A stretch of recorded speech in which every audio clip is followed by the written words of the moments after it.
What is up, everyone? Welcome to this live recording of the Locked On Cavs podcast, your daily look at the Cleveland Cavaliers. I'm Chris Manning. That's Evan Dammerel. This is going to be our last show before the Thanksgiving holiday. We're going to talk about the Cavs Suns game. We're going to talk about Cedi Osman. We're going to talk about Darius Garland being questionable and being limited in practice on Tuesday after he got whacked in the head against the Brooklyn Nets. We'll take your questions. We can talk Thanksgiving food, something Evan and I, considering we haven't ever talked about, even though we talk all the time. We've somehow never talked about Thanksgiving food. If we have, it has fallen out of my mind. I have So some that's hot takes on the holiday, so I hope oh everyone's boy. ready for this. Oh boy. All right. Today's show, though, is brought to you by Truebill. Truebill is the new app that saves you money by helping you identify and stop paying for the subscriptions you don't want or need, and you can even negotiate better deals on those you want to keep. All right, let's get into today's show.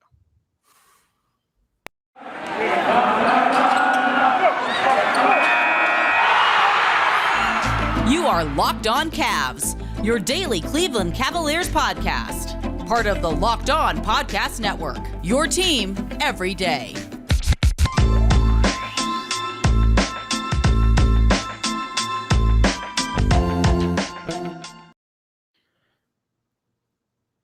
So, buddy, what's going on? Where does Thanksgiving rank on your holiday hierarchy? Where are we at there? At the bottom towards Easter. I hate Thanksgiving. Wow. We're already out of bed. This is a bad start already. It's uncomfortable conversations with family members you don't see or talk to most of the time.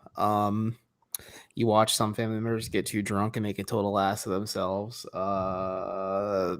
In my opinion, most of my family cannot cook unless it's my mom or my dad, and they don't like hosting. So there's a problem in itself. It's a mixture of like traditional Italian dishes, which can get kind of gross sometimes for me. I can be a bit of a picky eater when it comes to certain things, but that and just eating Bambi after the fact isn't never a pleasant experience either. Bambi's not a turkey. I know, but we serve venison at my family's Thanksgiving usually, so okay. and Well, it's kind of forced on you no matter what, because people are like, oh, you're not eating enough, and they pinch your cheeks and stuff. But Thanksgiving's at the bottom of the list for me. I eat a lot and then I fall asleep. It's actually a funny joke since the food's so kind of just garbage at my family's Thanksgivings. It's a tradition that my brother and I stop at the Sheets outside of Youngstown, Ohio, every year to get food on the way home because we're starving because we hardly eat at dinner and we avoid uncomfortable conversations the entire time. Where does it rank for you? As I actually think of my definitive holiday ranking list. I think it's like number 2 or number 3 for me. Oh God. My uncle Henry comes in. I told one of the few times I get to see him every year. Shout out to Hank, my dad's twin brother.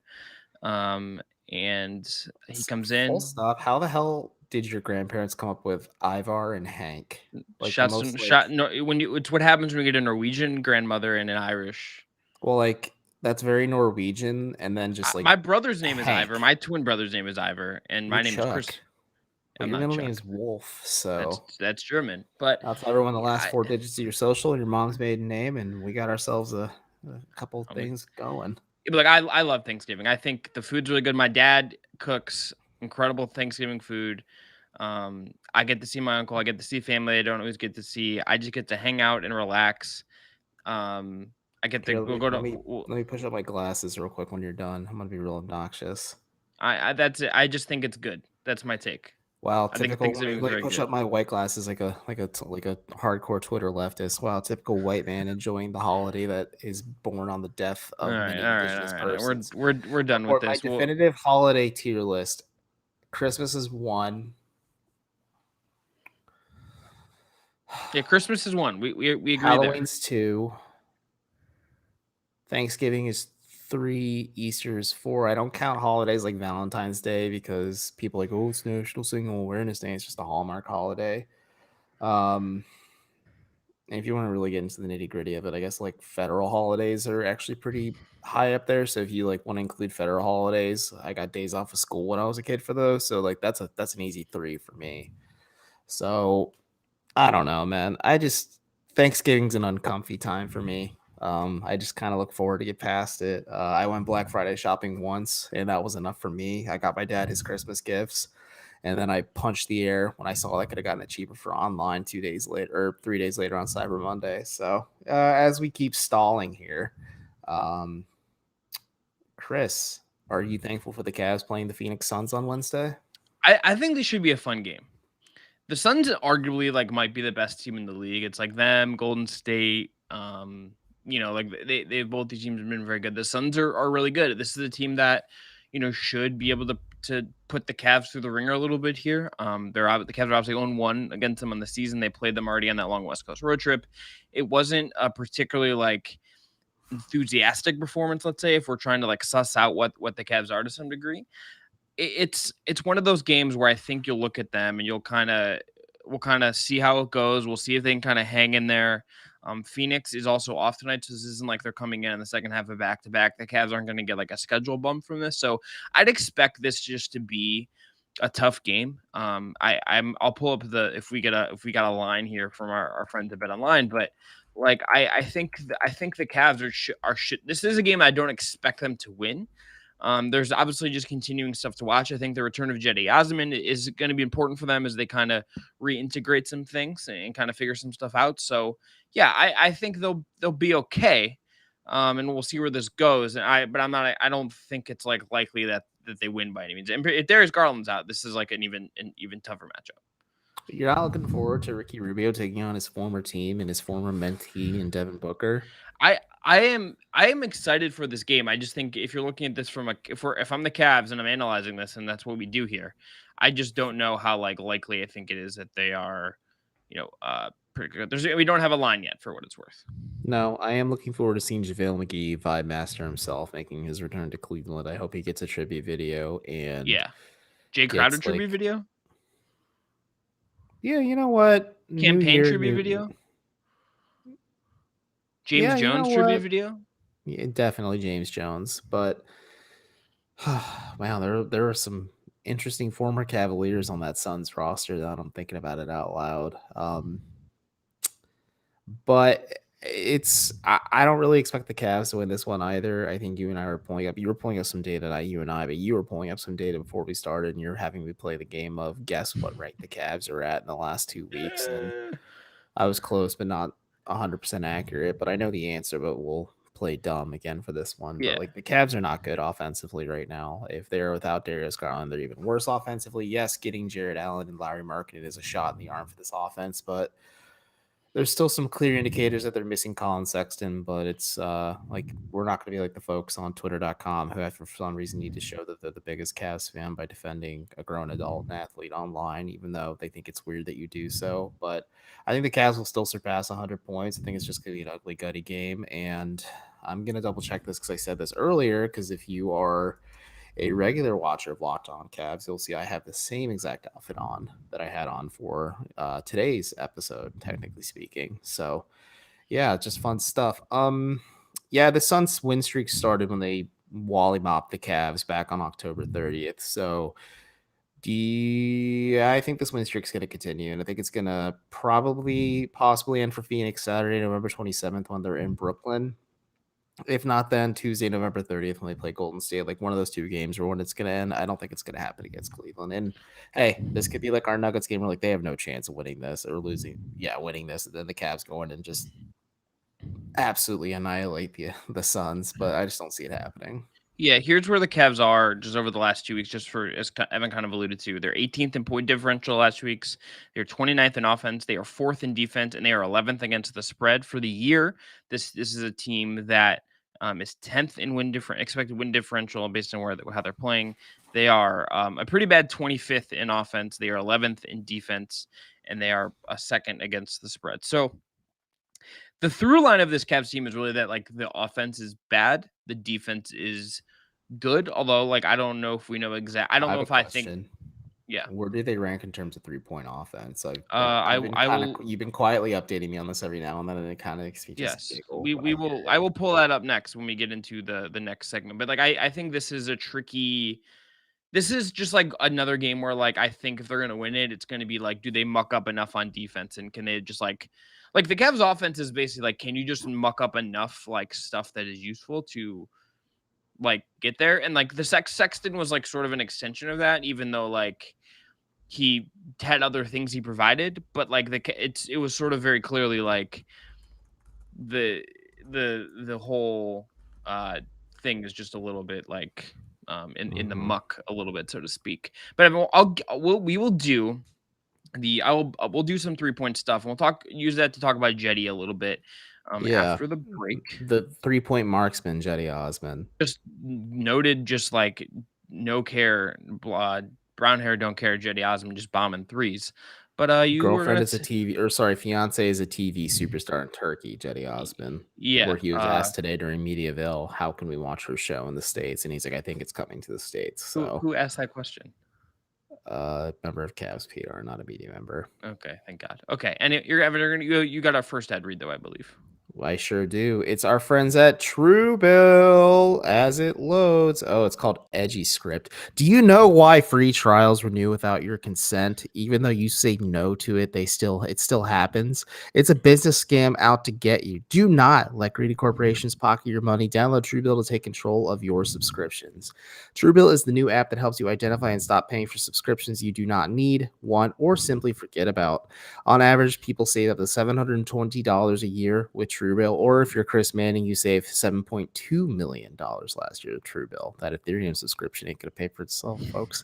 Because companies make subscriptions hard to cancel, Truebill makes it simple, incredibly simple. Just link your accounts and Truebill will cancel your unwanted subscriptions in one tap. And your Truebill concierge is there when you need them to cancel unwanted subscriptions so you don't have to. Also, did you know Truebill has over 2 million users that helped save them over $100 million last year? Chris was a huge part of that. Do not fall for subscription scams. Start canceling today at Truebill.com/LockedOnNBA. And go right now, Truebill.com/LockedOnNBA. It could save you thousands a year. Again, folks, if you have not heard me yet, here is it one more time. Truebill.com/LockedOnNBA. Chris, passing the rock back to you. Just call me Darius Garland. You're my Jared Allen at the no look. Tell me about next sponsor. Definitely jump that high and have that good of hair. Look, got to tell everyone about our friends at Built Bar. Look, Built Bar is awesome. We're recording this on Tuesday. I'm running a turkey trot on Thursday in downtown Cleveland. I'm going to eat a Built Bar when I'm done to hold me over until Thanksgiving because I need protein. I need something that isn't going to be super bad because this isn't bad for you. And I'm just want something that is delicious. It's going to be... Built Bar is great. They have a mystery box deal going on right now. You can enter to win a Yeti cooler and all kinds of other Built Bar swag. They're low calorie, low carb, low fat, high protein, covered in 100% chocolate. They're a great option for when you're hungry post race, just need a snack after a workout, whenever. Share some with your family gatherings if you want to just kind of like, kind of get those conversations going and make things better at the Thanksgiving table if things get awkward and whatever. Look, there's new surprises all month. Limited time flavors arriving at Built.com regularly, so check the site often. Built Bar back better, as the kids might say. Look, there's nothing like a Built Bar Black Friday. Mark your calendar. Black Friday is going to be a huge event with all sorts of surprises.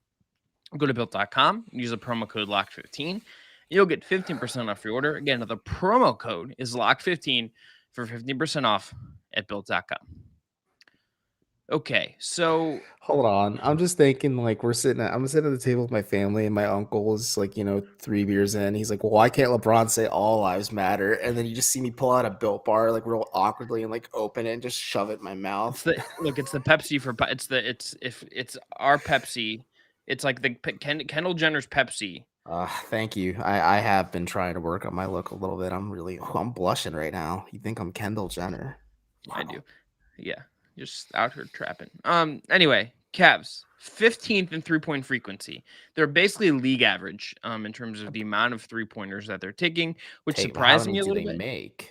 I'm going to percentages now. Okay. Yeah, I'm going to percentages now. In terms of percentage, they are 24th, 33.2%, which is about almost fully 2% below the league average. The worst 3-point shooting team in the league is the Detroit Pistons, who are 30.6%. Yeah, we saw that firsthand. The Cavs played the Pistons not too long ago. Brooklyn first at 38.6%. That's interesting. Yeah, Brooklyn's good. Hot take. Cedi Osman, I think, is really like a part of this whole thing with the Cavs, and I think like. I'm gonna we're gonna test. I have not looked at this data yet, even like I sort of believe that it's true, but I think like pairing him with Rubio has been like a really, really key part of like what has worked for him. Cedi Osman is this guy that like was, again, we've talked about it a bunch. He was awful last year, but he's been a useful NBA player before. He's kind of played like 20 minutes here into like the 30 plus we've seen him play in the past. He is a guy that I think is good. I think he's like actual like an NBA player. Like I think the kind of like freak out about him and his contract was like probably a little overdone. I probably did it too. Funny thing was, so him and My Rubio, freak out was at the time when he signed it. I'm like, wow, his agent is doing him a disservice. But yeah. I mean, I thought that was last year, I'm like, okay, it's fair. And then this year, I'm like, oh, it's a steal again. yes. So him with Rubio off the floor. This is we're checking this real time. Cedi Osman has played 641 possessions of NBA basketball this season. He has played only 199, okay, without one Richard Rubio. Oh boy. Is his name Richard? I assume. I'm looking it up now. It's Evan? Ricard Rubio Vives. Okay, Ricard Rubio, whatever. Cedi Osman in lineups. He's one letter off from Vibes, so I'm surprised he's not Chris Manning's favorite player. He's now my favorite player. Cedi Osman lineups without Ricky Rubio. These are very small possessions. Like the most of them has played 19, so there's not like a massive sample for us to work with here. First, their offensive rating 98 points per 100 possessions. The defense giving up an average of 122.1 points per 100 possessions. That's like unplayable. None of those things are good. And then with Rubio on the court, let's pull that up here in real time. Those lineups, Rubio and Osman lineups for the Cleveland Cavaliers this season, in terms of this from Cleaning the Glass, the site I probably look at the most in terms of basketball data, 442 possessions. They are plus 7.7 per 100 possessions. They are scoring 116.7 points per 100 possessions, and they're giving up 109 points per 100 possessions. So Osman with Rubio, good. Mm-hmm. Yeah, Osman not with Rubio, bad. Not so good. Well, it goes hand in hand with the question because JB Bickerstaff was asked today. Go away, Cortana. JB Bickerstaff was asked today, why did Rubio not start over Isaac last night against Brooklyn? Because if JB's hell bent and determined to get these three bigs to work, in theory, you want to put two reliable playmakers in Garland and Rubio in the backcourt together. And JB said more or less, well, Isaac's the team's best defender, and we put him on James Harden. He was mostly effective at times last night, and it's a good answer. And JB then kind of just put the nail in the coffin, saying that Isaac is the starting two guard going forward, and it's his position to lose. Because I think it's not just that he wants to show confidence in Isaac. It's also because JB really likes deploying Cedi and Rubio together almost immediately off the bench. Like those two always check in together when the game is underway, about midway, about 4 minutes or so, maybe sometimes close to midway into the first quarter. He deploys both of them. Then you see Ricky making a concerted effort to get Cedi going in terms of three-point shooting, get the Cavs just kind of open up offensively a little bit. And I think that's really smart. And like Chris says, the numbers just kind of speak for themselves there. It shows that Ricky Rubio has a positive impact in making Cedi Osman better. He makes his team better. I think this Cavs team probably wouldn't be in the conversation they're in right now if it wasn't for Ricky Rubio just kind of unlocking this bench unit a little bit, and also just, pushing Darius Garland a little bit too. I don't buy too much into the whole mentorship aspect, but I mean, it's there. Darius is picking his brain. So yeah, I think like Chris shared how badly the Cavs are making their 3-pointers. I think those numbers will get better with Osman back out there with Rubio. I think they'll get better with Markkanen back. I think they'll get better with Kevin Love back. I think if Kevin Love just like shoots like Kevin Love should, like some of this fixes itself. You know what I mean? Like if he just the Cavs aren't good 3-point shooting wise, and people might think the Rome is burning or something like that. I just say no, the Cavs have been injured, and here is evidence of what's coming that reassures me to say they're going to be not the best 3-point shooting team in the league, but they're going to be better. I think they're going to be above league average, which is all I really ask for in terms of what this Cavs team look like offensively. Yeah, Cedi for the year. I'm going to pull up his actual shooting accuracy numbers. I also just want to say Cedi is kind of needed for this team as I'm pulling this up. Like Cedi has actually been we have a question from the chat too after you're done pulling up those numbers. 42% on 3, which is not going to hold. No. But he was at 38% 2 years ago, 35 the year before, and then in 17-18, his first year in the league, he was at 37%. Last year was like a massive downgrade, but if he's in that 35 to 38 range for the year, like that's really good. The other place Cedi is performing like well above, it's 85% at the rim so far. That's a 30% jump from last year. And a massive jump up from his other 2 seasons where he played like real minutes. So 18, 19, 19, 20. So like that, that if that holds in some, he's not going to shoot 85% from 3. That is like screaming out for a regression. Like that is just screaming out for like. I think it's mathematically impossible for a player to shoot 85% from 3. Like bigs don't do that, and bigs just dunk around the rim. Yeah. Like he's going to regress hard there, and how far it comes down with sort of the infrastructure that is there. Unless Cedi takes 1 3 a night for the rest of his season, and he makes the majority of those, which I'd feel comfortable in saying he does. I don't think he makes 85% of his 3-pointers this year. Yeah. Do you like the step backs? Yeah, I think they're fun. I mean, it's like Ricky Rubio fading to, or like falling to the left on a step back fadeaway when he takes 3-pointers. I kind of feel ill advised. Like when they don't go in, you're like, why did he do that? But when they go in, you're like, oh, that was fun. It kind of jolts me when I'm watching it from the press box. I'm sure it jolts the team, and it definitely jolts the fans. So it's all it's all good vibes go all around. But real quick before we go, Chris, can you pull up these numbers? Chris with the afro, so you with an afro, wonder how do the numbers look with Osman and Darius? So I'm assuming when you pull the numbers of Cedi's options with Rubio and without Rubio, are they comparable with and without Darius, or is it just a different story in itself? Let's pull them up. And why don't you do the ad read while I pull this up, and then we can leave with that in the third segment. Sure thing, Buckaroo, because today's episode of Locked On Cavs is brought to you by our friends at BetOnline. It's Thanksgiving, I should say. And we all know what that means. Football. And nothing goes better with football than turkey and betting. And nothing like the Detroit Lions and turkey. BetOnline has you covered all holiday season. More props, odds, and lines than ever before. BetOnline remains your number one spot for all the sports action this Thanksgiving. Head to our new updated desktop or mobile website to sign up today to receive a 50% welcome bonus with the promo code LOCKEDON. And you have to use that promo code in order to receive your bonus. And it's not just football. BetOnline has pro and college hoops, NHL, boxing, UFC, and your favorite Vegas casino games. Do not wait to take advantage of all the amazing offers available for the 2021 season. BetOnline is the fastest and easy way to bet on all your favorite sports. And BetOnline, we're stuffed. I like that. We're stuffed with deals this Thanksgiving. Well done, BetOnline. Okay. With that really caught me off guard. That was a genuine laugh. Yeah. The copy was definitely fresh, and I'm just like reading it as we go. That's right. We prepared her. Garland with Osman. They're negative 0.5, 1.5 per 100 possessions. They're 117.3 on offense. They're giving up 118.9 points per 100 possessions on defense. And like the sample, the biggest sample size one is 47 possessions of Garland, Rubio, Windler, Osman at the 4, and Mobley at the 5. That lineup is like just killing it overall. Like even defensively, like it's like not like good necessarily, but it's been so good on offense that it's like torching people. So yeah, it's a shame that Evan Mobley's not playing, but he's taking threes now, folks. So there's just something to the idea.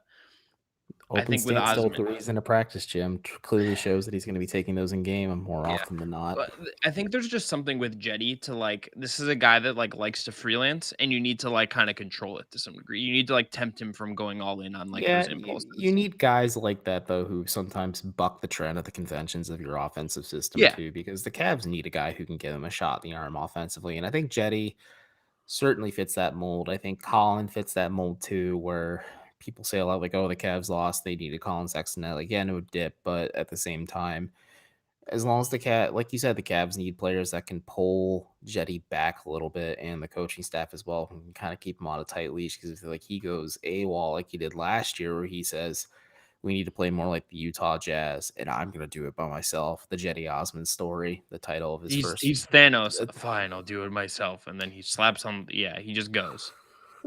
I saw somebody made a Thanos gauntlet out of skips, +4s, and reverse Uno cards, and they said like, and then the caption is like top 10 most deadliest weapons that are banned in warfare, and I'm like, yeah, I see it, but Cedi, the Cavs kind of have to pull the reins back on him. That's what they did last year. They straight up benched him when he started to get really bad. But I think having Ricky Rubio is kind of the counterbalance that he needs to kind of keep him in line and keep him going, because he gets plenty of shot attempts with Rubio on the floor. Sometimes the Cavs rely on Cedi to produce for them offensively in terms of scoring. So, well, at least when it comes to the bench units. And I don't know, man. I'm enjoying the Ricky Rubio experience so far, and if he's unlocking Cedi Osman, the original son of this Cavs rebuild, I'm all for this resurgence. All right, so let's get into some questions. If anyone has some new questions, here's the thing. I usually don't like trade questions. I don't usually we don't want to always do those. It's Thanksgiving. Chris, would you trade for Buddy Hield? Let's let a listener ask that, and then I'll perhaps I will answer that question. Fine, I'll make a fake YouTube account and ask it. Cook those books. Let's just know Darius Garland questionable tomorrow. We've touched on this just a tad. I just think if he doesn't play, it's just is Rubio gonna have to play 40 minutes to just make the offense work? Is Kevin do we actually get Pangos? Do we get Pangos minutes if Garland doesn't play? That's where that's a good question, actually, because the Cavs have been hurting for depth, and Kevin Pangos has not cracked the rotation whatsoever. He played a little bit at the beginning of the season, looked pretty bad, and I'm interested to see if Darius is not available. If Kevin Pangos will be leaned on a little bit. I mean, kind of see what you got there. If not, I guess he's good as a mentor point guard to also help Darius in terms of shooting and stuff, because Pangos is a pretty good shooter. But it is interesting to think that he wouldn't crack the rotation. But I think before that, I think you'd see Dylan Windler and Ed Davis soaking up those minutes more than you would Kevin Pangos. That's just how JB operates. He's more comfortable with what he knows versus what he doesn't. Yeah.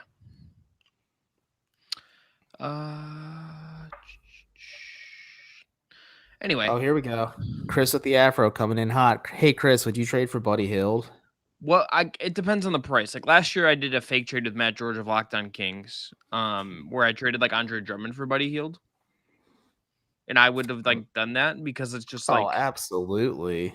Considering the Cavs got nothing for Andre Drummond in the end. Yeah, which whatever. I understand that whole era was just why it was a transition of franchise, and the Cavs have sort of come out on the other side. Nothing. I got my sanity back, and in the end, we all win when Evan's a little less insane. Me and your significant other more than anyone else, if we're keeping it honest here. But Buddy Hield. Talk about the Cavs with her, so it's I don't either. It's it's church and state. Here's where Buddy Hield's contract is at. He's making 22 this year, 20 next year, 18 in 23-24. So you'd have him for 2 more years after this one. Fairly affordable contract. It's a little bit, it's a lot, you know what I mean? And there's some unlikely incentives in there. The cap hit is reasonable. I guess I just wonder what the package is. I am very much of the Cavs should be I think there could be an effort made to be good and consolidate the roster in some ways, and I don't think that would be unwise on their part. I also just kind of think they should still be playing for the future in some ways, and they shouldn't be rushing something just for this year. He'll just fill a need, and if you could get to a wing rotation of Okoro, him, and Osman, I feel a little bit better about where this team's wings are at. It obviously creates some if they make any trade for any kind of scoring guard, it complicates things for Colin in a way that is just going to be uncomfortable to talk about it and uncomfortable for everyone. But that's what I was going to say, is if they traded for Buddy Hield in some capacity right now, that trade makes a lot of sense. I actually would be a huge fan of the Cavs getting a player that attempts 10 3-pointers per night, and the combination of him, Garland, would be really fun. If you went Garland, Hield, Mark, and Mobley, Allen, that's a pretty bonkers lineup offensively. Or you could do something where it's like Mobley, Allen, Okoro, him, and Garland, and Okoro just covers up all of your defensive issues on the wing, and then you just have an offense that is like space to be unbelievable where he can cut into. Like he would Mhm. solve some problems in a way that it's just like hard to like. He would be a singular player that could like fill in a clear need on this team if you Oh yeah, could bring him in. The problem is just like just the money of it yeah. because The money's tough. It's he's money. making 22. You'd have to like send back $13 million about. So it's like, are you going to try? I mean, would you? I guess like it's Cedi. It's like it's that kind of thing where you'd have to kind of finagle the money. It's It's not an probably easy player to. Cedi and It'd be like Cedi, and then you need to do like another like $5 million. yeah, that's where it gets really So it's like tricky. 'Cause that's like the Windlers, the Wades, Denzel Valentine at a certain point. Like you can like Lamar Denzel, Stevens. there it is. Oh, we did it. We did it, folks. I'm just gonna look at other rosters for like potential shooters now because I just like want to know if there's like any The other Cavs like could also try. I would really try to push if like let's say the Sacramento called up the Cavs tomorrow saying like, listen, we need to get rid of Buddy Hield and we really, really, really want Cedi Osman. Oh gosh. And just bodies. If the Cavs can somehow finagle Tristan Thompson out of this too, I'd be a pretty happy camper. Like if it cost them like that would just be such a clusterfuck of money. but who cares if you have fun while getting there? They shouldn't pay the tax, and that would be a tax trade. That's the thing, unless you're trading Kevin Love.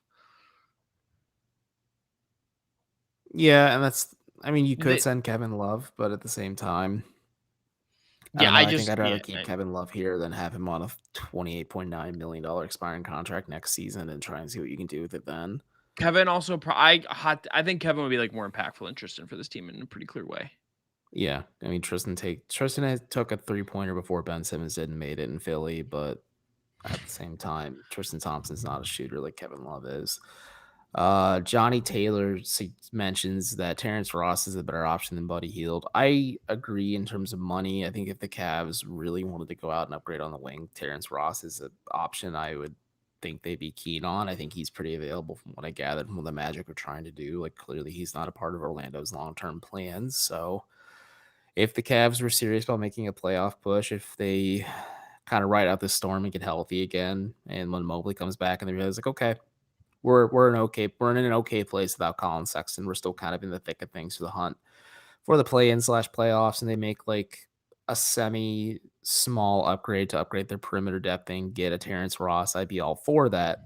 Yeah, Ross, you could do Osman and Windler, and you have him for the rest of this year and then next year, which would be 2022, 2023. Yep. And then Jamal D suggested I would want us to trade for Jeremy Grant or Brandon Ingram. I think both of those two aren't realistic. Jeremy Grant went to Detroit for a reason. He wants to play in a predominantly black city for a black coach and just really succeed in Detroit. I think he's fully committed to it now. Things could go sideways between now and then. I don't know. Things could change, especially if Dwayne Casey gets fired, which I don't think he will, but who knows? Ownership can always be impatient when it comes to these kind of things. Ingram, though, I just don't see happening. I think if anything, the Ingram trade is $29 million in salary. What do the Cavs have of value to give the Pelicans for Brandon Ingram? It'd have to be picks, Sexton, Okoro, and maybe Osman is like, yeah. Brandon Ingram answers a lot of questions and checks a lot of boxes what this Cavs team needs. I just don't think Cleveland is equipped to trade for him. Yeah, so if you look at the money of it, you use Brandon Ingram to go big name hunting. Let's say Damian Lillard's I want to go play with Zion Williamson in New Orleans. Not gonna happen. Not gonna happen. But it's that type of player that the Pelicans are hunting for. The Cavs cap situation is just so tricky because you could do Osman, Okoro, and Sexton as 3 players, and that's about 7-13. That's about $21 million going out. You do those 3 for Ingram, just those 3 plus Ingram, just to see if it works. The trade machine has it is the Cavs need to cut another $3 million off their books to make that work. And you could do that. You could dump Windler and Wade, but then you're okay, we just traded 5 guys for 1 and then have to go get off the scrap heap in the G League to fill the end of our roster. Or we obviously made a big talent upgrade, but our depth is now seriously hindered. It's just Yeah, they don't. This is like Kevin has been better this year. There's just no doubt about it. He's been helpful, and like the vibes are better. This is just like where paying Kevin $30 million a year is just like hindering because you just don't have the flexibility, and you don't have like those like middling contracts to stack up and then trade for other stuff. Like the cat, I would be, wonder I if would be. we'll ever read from the desk of Kobe Altman. Yeah, we regret giving Kevin Love a $120 million contract extension. I doubt it, but God, that would be funny. I would be somewhat just because of the cap stuff. I think and I think other teams will like contenders will have more of a pressing need for Terrence Ross in the way the Cavs just like don't The to some Lakers. degree. Yeah, like, and if the Cavs were like to trade for him, it could be a thing where like they could flip him again to some degree. But it's just like I think we're in a position with them where it's like their cap sheet is just so tricky that like I don't know what you're supposed to do when like unless you're trading Kevin and you have cap, like that's like the only way you actually get cap space to be like really fungible with some of these moves, and then otherwise it's just sort of like around the edges. And much like pictures of monkeys, I think these are non-fungible tokens the Cavs can move around with. That was my attempt at an NFT joke, and it didn't land. So Yeah. wow, just the deadpan. Yeah. I'm just like looking at this cap sheet now, and my brain is just like, oh my god, it's just like, hey Chris, how'd you spend your Tuesday night? I looked at the cap sheet, and my brain look, hurt really bad. I think about this stuff Crossing. more than is like reasonably like healthy for me, if we're being honest. Yeah, that's fair, man. Like that, I just and I think these next couple of years it's truly like, and I'm obviously like a little more closer to this, covering this and talking about this and everything with you, and like living like there is just something really interesting about how the Cavs will approach the next couple of years, because like their window to spend is gonna like snap open and then snap close, and it's never gonna be like super wide open in a way that would like allow them to like make a splash. And they're not a free agency market in the first place. It's just tricky. They're not a glamour market, to say the least. But like Evan Mobley and again, like they really hit in their last off Lake Erie when I'm outside. I'm like, you know what? I get why LeBron left. I really do. I'm gonna be thinking about like warm thoughts about like being in Tampa in January when I'm running in the turkey trot on Thursday, because it's gonna be cold as heck. Well, say you could just think warm thoughts in February during All-Star, and as we listen to everybody complain about how cold it is. My favorite joke is I tell people I choose to live here, but there's also nowhere else I'd rather be. And Chris, as we wrap up, because we're creeping close to the 40-minute mark, and we promised ourselves we keep this one short. We'll be back Friday. Tell me one thing you are thankful for this year. I'm gonna go cheesy. I'm gonna say I'm thankful that you and I are still going strong as partners here, as my headphone calls out. You're truly a friend. 2 years in. Yeah, it feels like you've been here the whole time. If we're being honest, like it feels like that was like the real start of this kind of getting off the ground and everything. So I'm thankful for you, buddy. I'm thankful for you as well.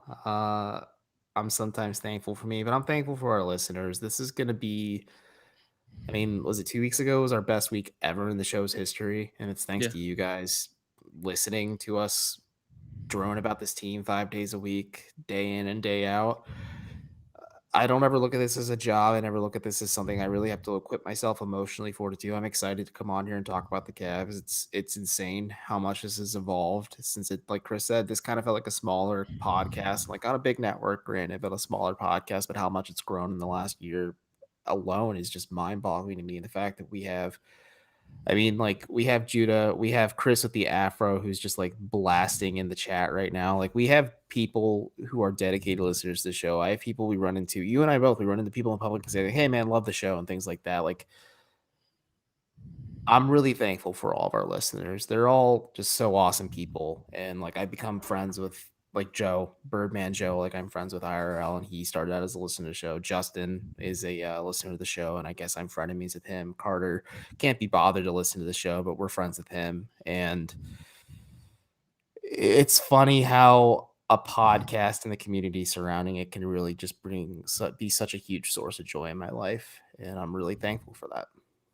You want to rank Thanksgiving foods and then get out of here? Yeah, let's do it. Turkey is bottom of the barrel unless it's properly made, because a Yeah. dry turkey is a bad time. Just give me your top like 5. Oh God. C- Can I just I list can desserts or just dessert not I count? can go if you want to think about this. You can do desserts because I will have a Like dessert in my top 5. individually or I just mean, desserts in general? no, Because you I gotta could you can't just be like dessert because that's like too wide. I would say sweet potatoes. good I'm a big pick. sweet potato head. I love sweet potatoes. Stuffing.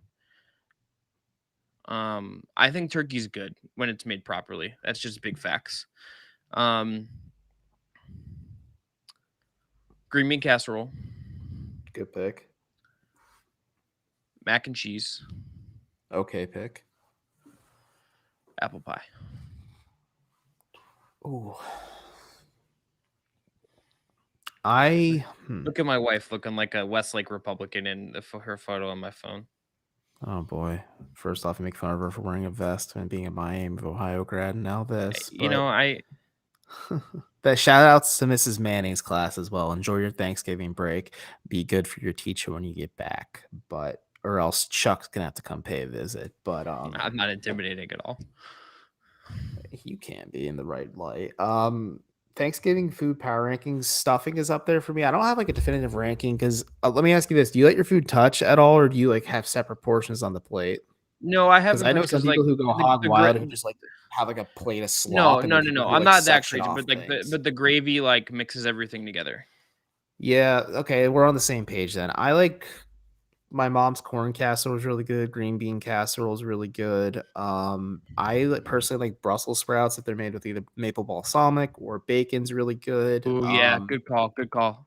Air fried Mashed Brussels sprouts, by the potatoes, way. solid pick too. Mashed potatoes are just like a staple of a Thanksgiving meal, but sweet potatoes are low key underrated. So I like that. Stuffing, you're 100% spot on about, especially if it's made with a good turkey. Like, ooh, pulling the idea of stuffing itself is gross, but the eating it is great. In terms of desserts, I really like Dutch apple pie, which is just apple pie with walnuts in it. Pecan pie. My mom makes turtle pie, which is just pecan pie with caramel and chocolate in it as well. So it's just not good for you, but it's good for the soul.